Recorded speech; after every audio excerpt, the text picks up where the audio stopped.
Good to man. see you. Been a couple years, I think. We had you in 21, and I don't know if we saw you last year. I don't even remember. It's been such a whirlwind. It's like you think you're just getting everything just buttoned up, and then bam, it's like, oh man, how long has it been? Oh, hey, here we are. Well, it's good to see you, dude. We're just we won't take too much of your time. We just want to chat about the show, and I'm so glad. I'm so glad for any opportunity to promote and to get more people involved in this and more people out for the show itself. So let's have at it. Yeah, man. well, we're Let's so excited for the Scott Hamilton and Friends show at Bridgestone Arena this Sunday. We've actually been giving away tickets all week on our morning show. That's right. And people have been so pumped. They can't wait to go and see you. And not only are they pumped, obviously, for the amazing ice skating, they're excited for the 90s country salute because... Isn't that wild? It's so cool. 90s country was just... And I thought, he goes, hey, we're going to do 90s country this year. And it's like, okay.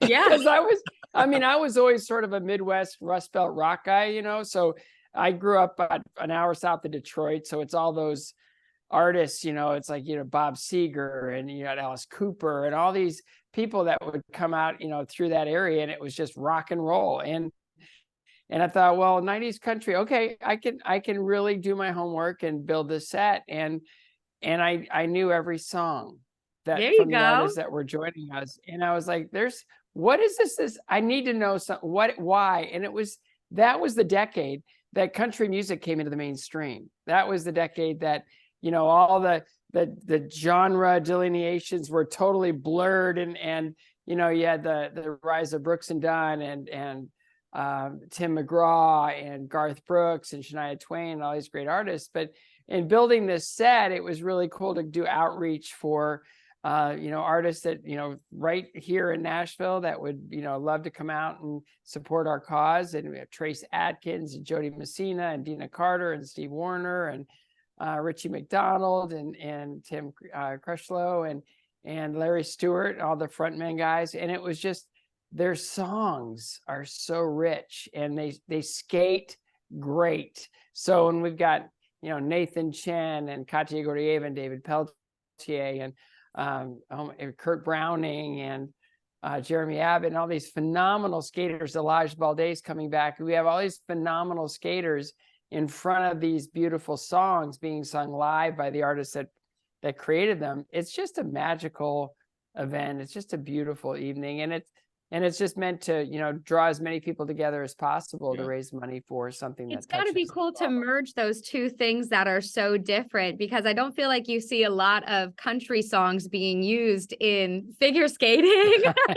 There are some, yeah. Okay. And it's funny because, I sent Nathan Chen his song and he goes, wow, I've never skated to country music before. This will be really interesting and fun. And the same with Elijah Balde, he's this amazing internet sensation. He's putting up all these beautiful videos on these, I don't know, frozen lakes in the mountains. And and it's just really cool. He goes, I've never skated country music before. I go, well, here's our list of songs. What do you want to skate to? And he goes, that one.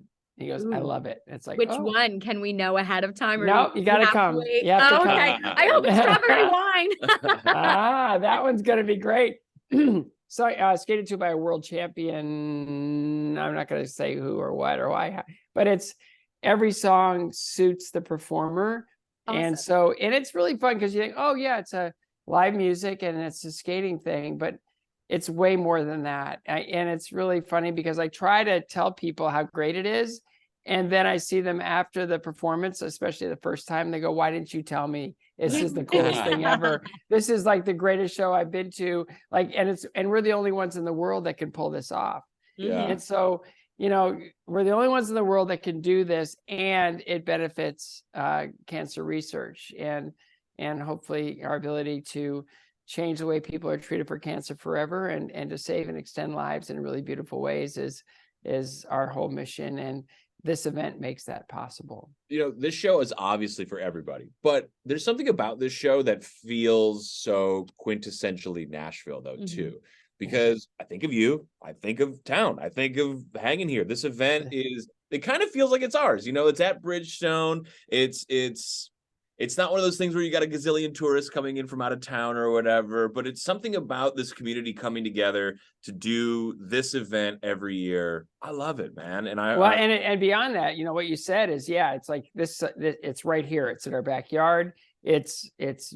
Again, what this show accomplishes allows us to do a lot of good, but we've had, like, you know, when you look at participation in this show, we have people flying in from Japan to see this show. Wow. Right. We have people coming down from Canada to see the show. We have probably, our metrics usually say there's at least 20 to 23 states where people come in to see this show. So, Wow.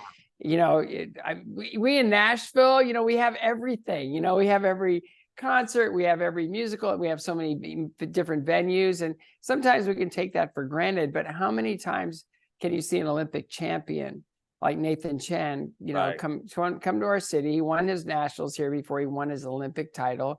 And, you know, to see one of the greatest skaters that have ever graced the ice, and whether you're a skating fan or not, it's really kind of cool to be in the same room with all of this. Definitely. And, you know, so it's funny, the tourists from Japan that are coming in for the show, they said, I want to sit right here. And they told us where they wanted to sit. Like the And it was exact spot. Yeah. the exact spot. And I go, well, you may have to be looking around a camera, but yeah, you can sit there if you like, you know. And so, but it's just, that's kind of like what we take for granted, you know. And it's really remarkable that there are so many opportunities for entertainment in this town, but nothing like this. And especially the fact that, you know, we do this with an open hand to save and extend lives. And, you know, we keep the tickets, you know, reasonable so people can bring their family, because it's really it's, as you said, it's something that everyone can enjoy. Which I think a lot of people appreciate, with ticket prices being what they are. And that's why it's also cool that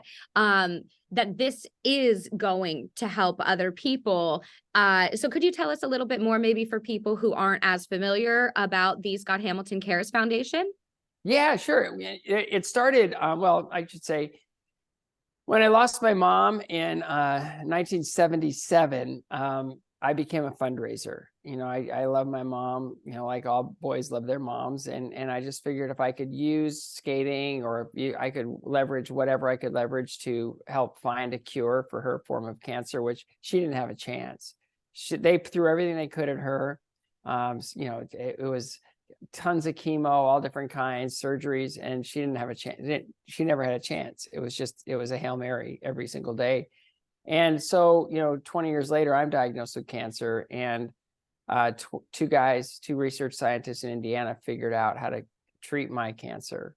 And so I was given a 90% chance to live. And without them, I wouldn't be a husband or a father, or living in Nashville, or living the life that I'm able to live right now. It was truly miraculous. And so in that, it's like, we need to fund more research scientists to solve more problems so that more people can extend their lives. And I learned a lot in my chemotherapy. I learned a lot through my surgeries. I learned a lot through all those things, which we put into areas where now that information is available to people with chemocare.com and our Fourth Angel mentoring program, where we pair newly diagnosed patients with survivors. But now that was the initial CARES launch, and we accomplished those things over, you know, it was about 17, 18 years.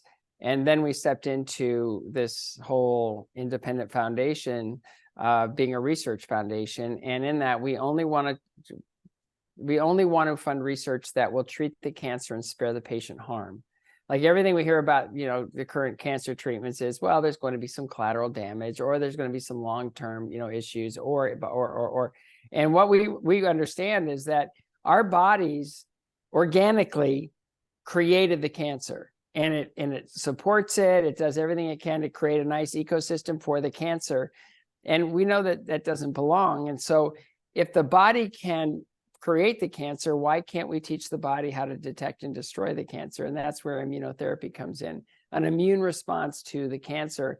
And it's really ironic that 3 years after we put our stake in the ground for immunotherapy and targeted therapies, the first immunotherapy drug hit the market, CAR T, where they take somebody's T cells, they adjust them a little bit, and then they put it back in the body. So now those T cells are looking for a certain protein that's the coding of the cancer cell, where it can detect it and destroy it. And it's remarkable how that platform is now being expanded out to other forms of cancer. It's for lymphoma, but now you see all these other immunotherapies. They're doing commercials on television, and I heard 2 research scientists at Moffitt Cancer Center each present in 2 different approaches to curing stage 4 lung cancer. Wow. So I mean, the hope is so phenomenal, and it's just I get so jazzed when I get up, and I get to do stuff like this, that we not only know that this is a solvable problem, that we're actually participating, and we're asking as many people as possible to come alongside us to solve this problem, because who knows, it could be someone's grandparent, mother, father, daughter, granddaughter, grandson. We don't know, but we know that once we solve a problem, those lives saved are you can't even count them. So it's really exciting, and it's fun, and I'm really thrilled at kind of all the possibilities and everything that comes along with this.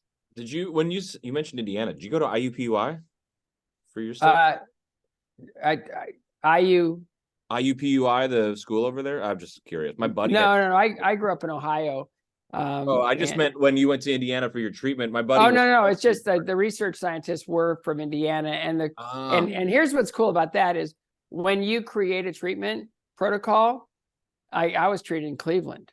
I mean, it's like now you can use those protocols anywhere in the world. Yeah. And it's really cool. And so, yeah, those 2 docs that figured it out, I'll be forever grateful. But in the meantime, there's other forms of cancer that have no options at all. And the fact that I had chemotherapy, which, is sort of, I'm grateful that I had a treatment option, but I can't wait to get rid of it forever. Right. Because, in that it's kind of the best we have right now. And a great illustration of that is, do either one of you know how George Washington died? No. Was it rotten teeth? What? Was it his rotten teeth? No. Yeah, he had wooden teeth. But yeah, that would make me want to die, but no, it wasn't. No, back then he had an infection, and the only way they knew how to get rid of infection was bloodletting. And so, that's a bad idea. Because no, but I mean, look at that now. It's like that was the state of the art back then. He bled to death. Oh, they went too far.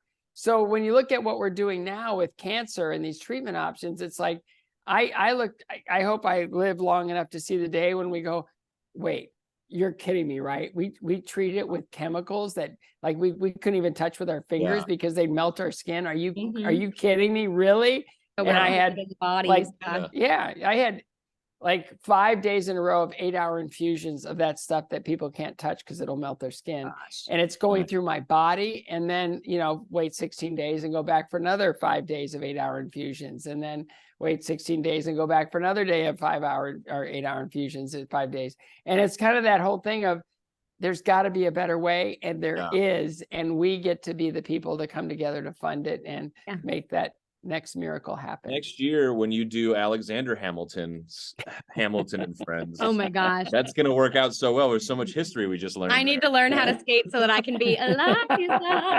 Next history lesson. Do you remember? No, it's just it's a different George Washington than you remember.